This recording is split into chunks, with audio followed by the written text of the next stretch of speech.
सभी की कक्षा वहां नहीं यहां चल रही है।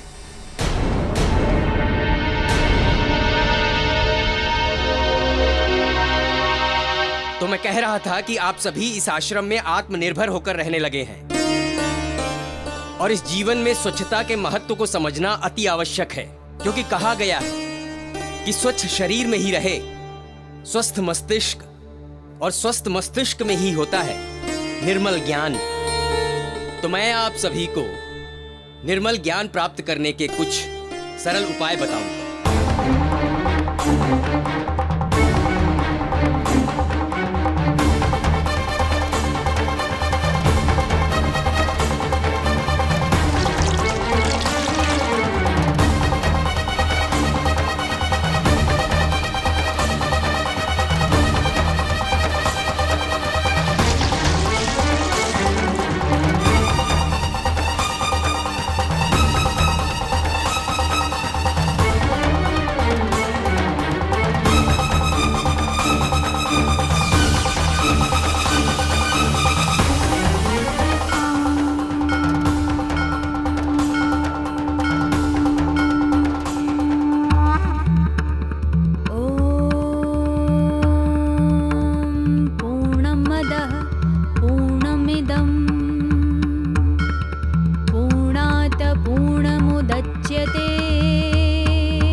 आचार्य जी, मैंने अंजुलियों से घड़ा भर दिया है।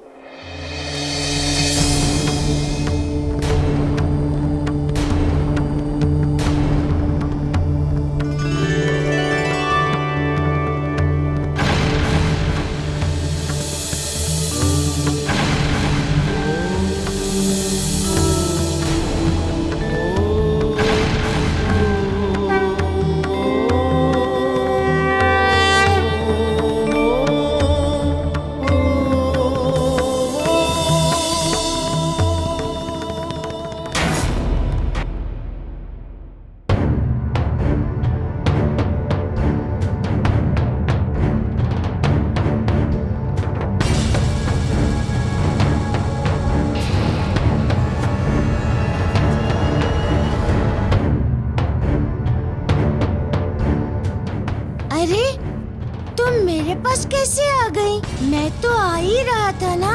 फिर क्यों तुम अपना स्थान छोड़कर मेरे पास चली आई? भाई, ये तो अपनी गदा से भी बात करता है। ये तो मायावी है।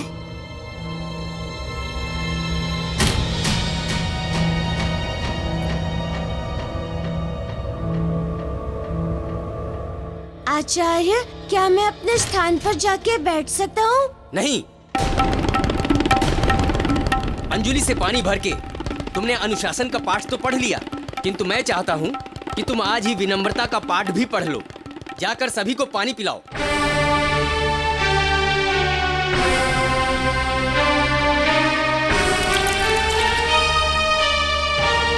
मारुति, ऐसी अभद्रता कैसे कर सकते हो तुम? अपने गुरु के होते हुए किसे पानी पिलाने जा रहे हो तुम? ईश्वर से भी पहले गुरु को सम्मान देने की परंपरा है हमारे यहाँ। इतना भी नहीं जानते तुम?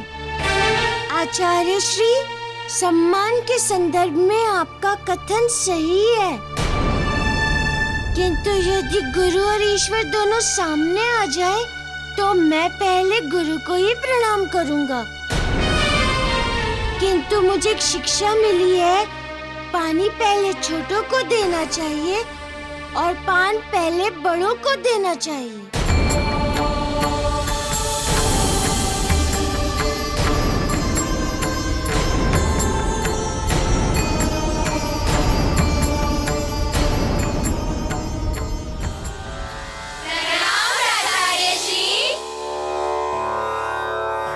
आयुष्मान भव। आश्रम निरीक्षण के लिए निकला था, अनायास ही मारुति की बात कानों में पड़ गई, इसलिए यहां चला आया।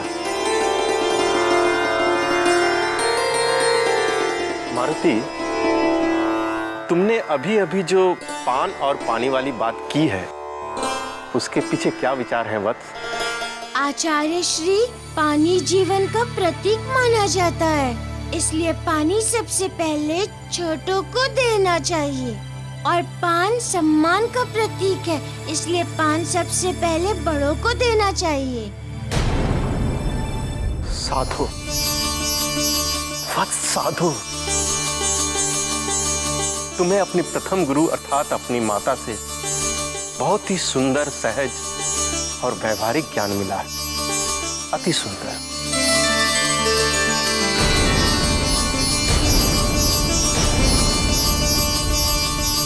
आचार्य कर्णप्रिय, अब तो आपको नहीं लग रहा है ना कि मारुति ने पहले छोटे को पानी पिलाकर आपका अपमान किया है? नहीं नहीं, बिल्कुल नहीं प्राचार्य। वैसे भी मैं तो मारुति की परीक्षा मात्र ले रहा था। ठीक है मारुति, जाओ अपने स्थान पर बैठ जाओ और ध्यान से मन लगाकर पढ़ना।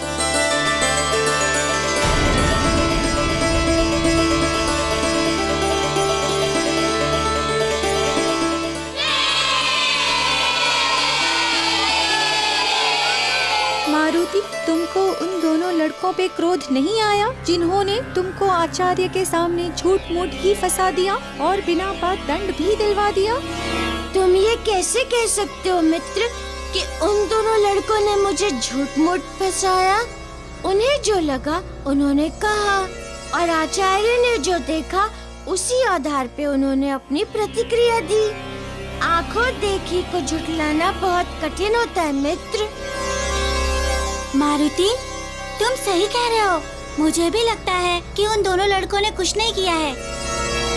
मुझे लगता है ये सब लवणासुर का किया धरा था।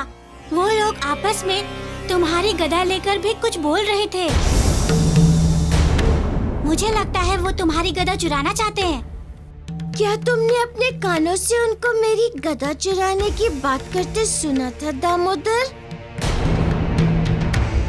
जिस प्रकार आंखों देखी पर भरोसा करना कभी कभी गलत हो जाता है, वैसे ही कभी कभी कानों सुनी बात भी मिथ्या निकल सकती है मित्र। क्या पता वो मेरी गदा की प्रशंसा कर रहे हो। हमें निष्कर्ष पर तभी पहुंचना चाहिए जब साक्ष्य और तर्क दोनों एक ही दिशा में संकेत दे रहे हो। जब तक ऐसा ना हो, धारणा बनाना या प्रतिक्रिया देना उचित नहीं होगा मित्र। तुम बहुत समझदार ही नहीं, तुम बहुत भोले भी हो मारुति। ये असुर इतने सीधे नहीं हो सकते जितने तुम्हें दिख रहे हैं। चलो मित्र।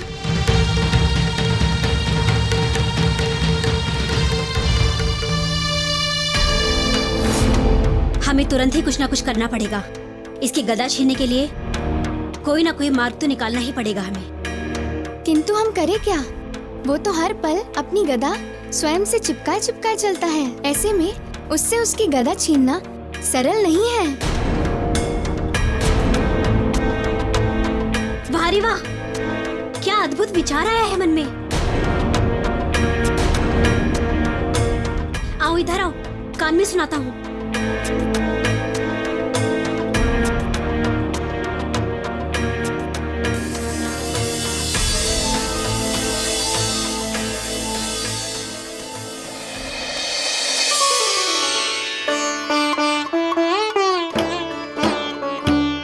प्रणाम माते।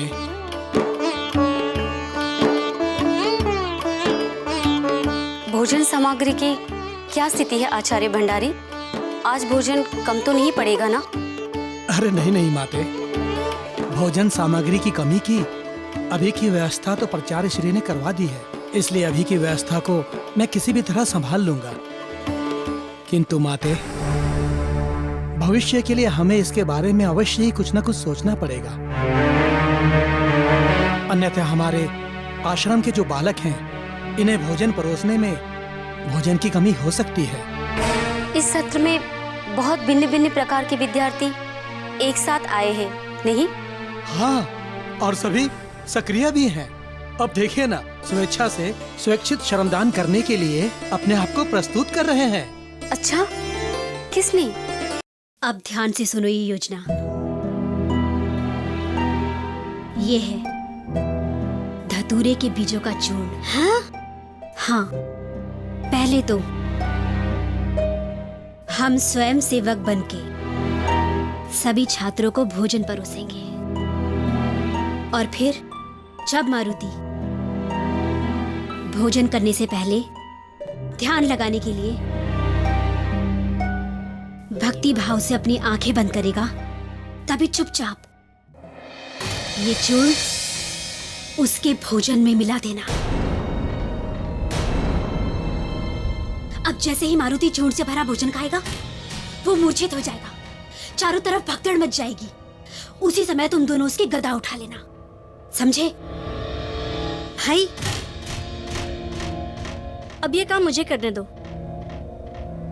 वैसे भी तुम तो जानते ही हो, जमकर भोजन करने में और सोने के अतिरिक्त ऐसे ही कामों में मुझे मजा आता है। ठीक है, ये काम तुम ही करो, किंतु कोई भूल और त्रुटि नहीं होनी चाहिए।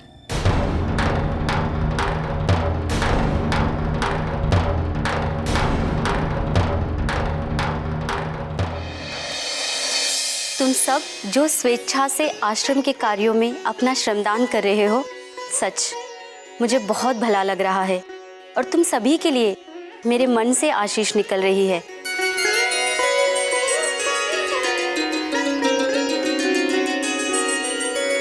गुरु माँ, हम बस आपकी आज्ञा की प्रतीक्षा में थे। आपकी आज्ञा हो तो हम सभी को भोजन परोसना आरंभ करें।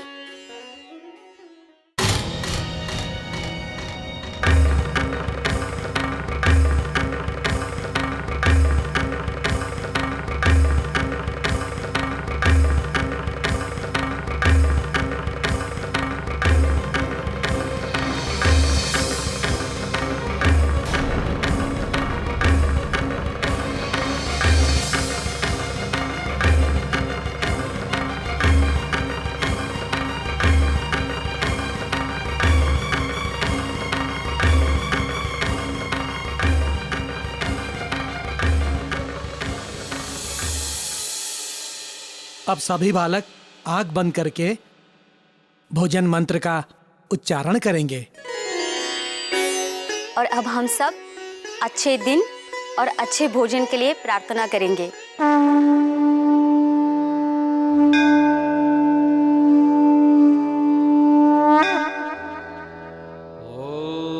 ओम अन्नपूर्णे सदा पूर्णे,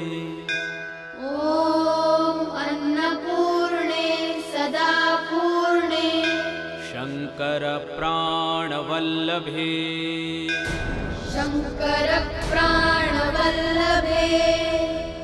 ज्ञान वैराग्य सिद्ध्यर्थम,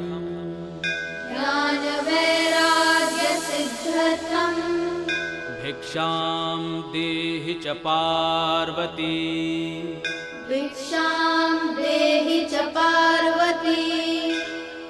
ओम अन्नपूर्णे नमः।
हो गया मारुति? कहाँ खो गए मित्र? खाना क्यों नहीं खा रहे हो? माँ की बहुत याद आ रही है दामोदर। माँ की तो मुझे भी बहुत याद आती है मारुति, किंतु हमारी माएं भी यही कहेंगी कि हम भरपेट खाएं, स्वस्थ रहें और पढ़ें। तुम सही कह रहे हो दामोदर। अब तो मुझे भी लगने लगा है कि दामोदर मित्र है मारुति का। दामोदर की बात मान ले। खा ले बेटा, खा ले।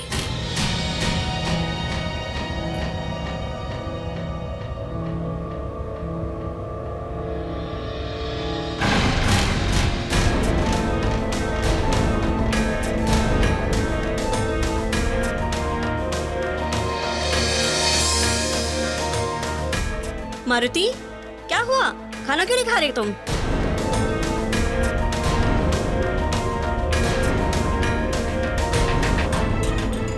मारुति, कहीं ऐसी बात हो रही है कि आज हमने खाना परोसा और तुम खाना ही नहीं चाहते मित्र?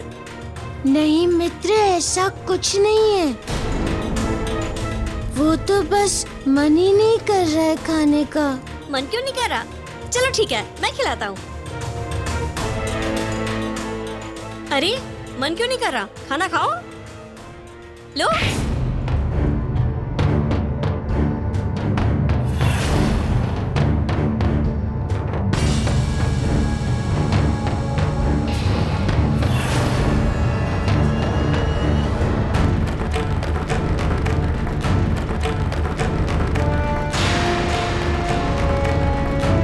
मारुति, अरे मारुति खाना खाओ। मारुति रुको ना।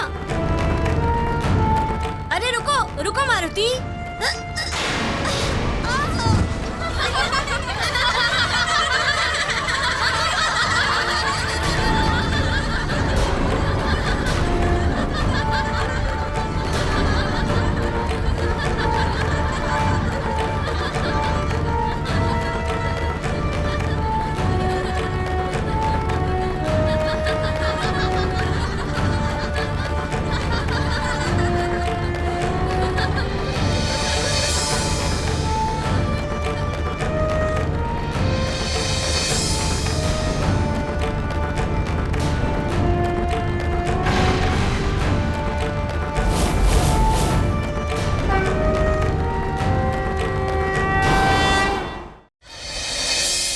गुरुकुल की शिक्षा यही,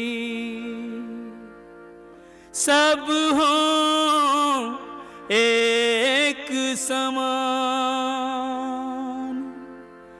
प्रथम धर्म तो कर्म है, जीवन कर्म प्रधान।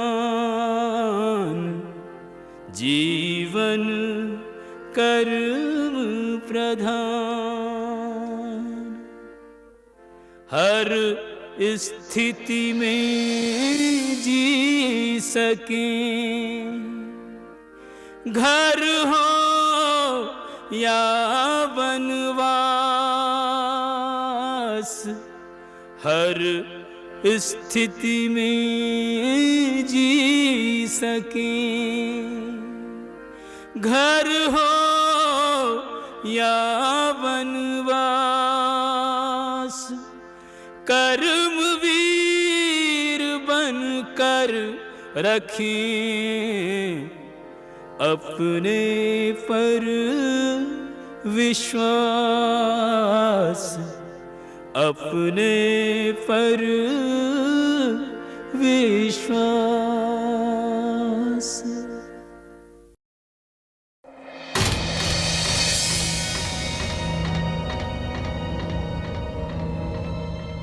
अरे कैसा दुष्ट है रे ये वानर मारुति।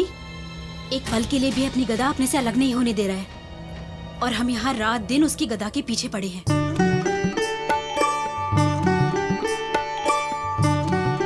गुरु माँ, ये आपकी संध्या की आरती के लिए फूल।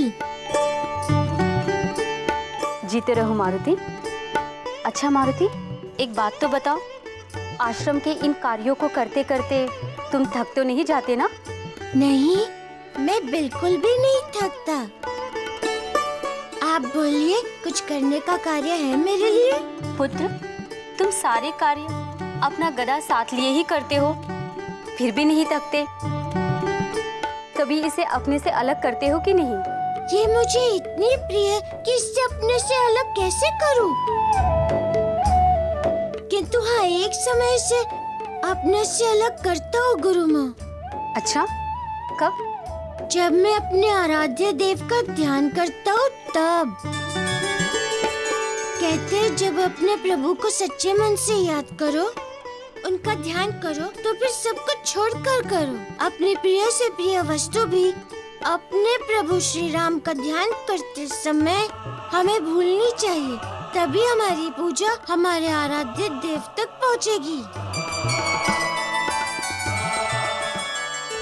लो जी, हो गई अब सारी समस्या हल। अब समझ में आ गया कैसे उड़ानी है उसकी गदा। चलो।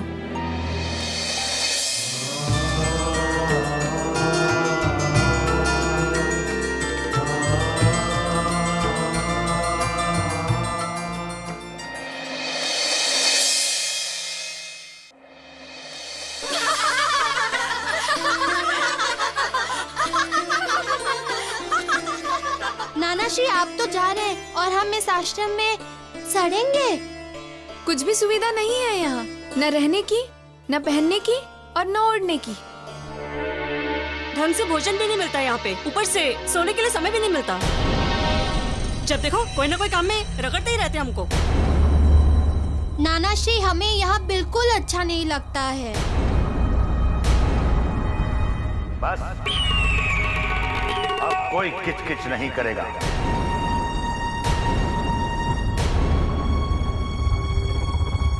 जैसा है वैसा ही रहेगा।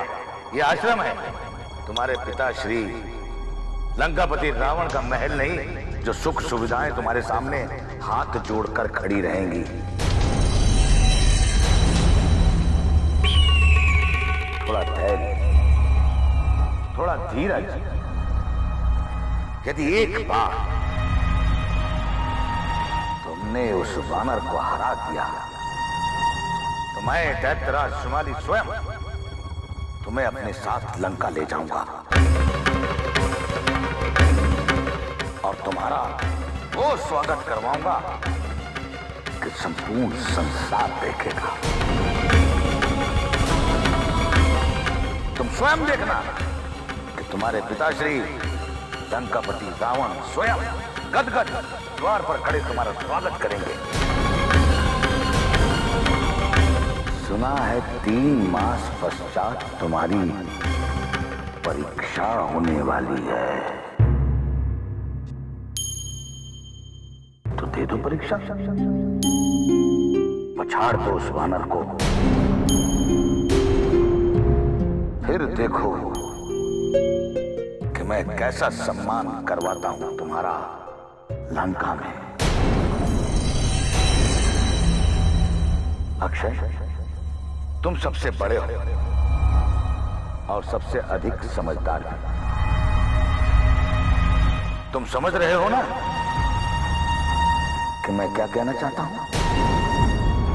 यदि एक बार तुमने उसे हरा दिया, अपनी युक्ति से यदि उसे मसल दिया, तो फिर देखना तुम्हारे पिता लंकापति रावण कैसे गदगद हो जाएंगे। आप बिल्कुल चिंता ना करें ज्येष्ठ नाना श्री। मारुति के लिए मेरी खोपड़ी में एक नई योजना जन्म ले चुकी है। आपकी बातें सुनते ही हम सभी में उत्साह भर जाता है। हम सब संभाल लेंगे यहाँ वाला उद्देश्य। आप निश्चिंत होकर लंका लौटिए।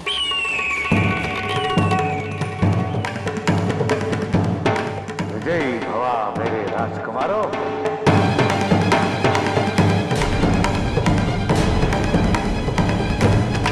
अच्छा, अब मैं चलता हूं।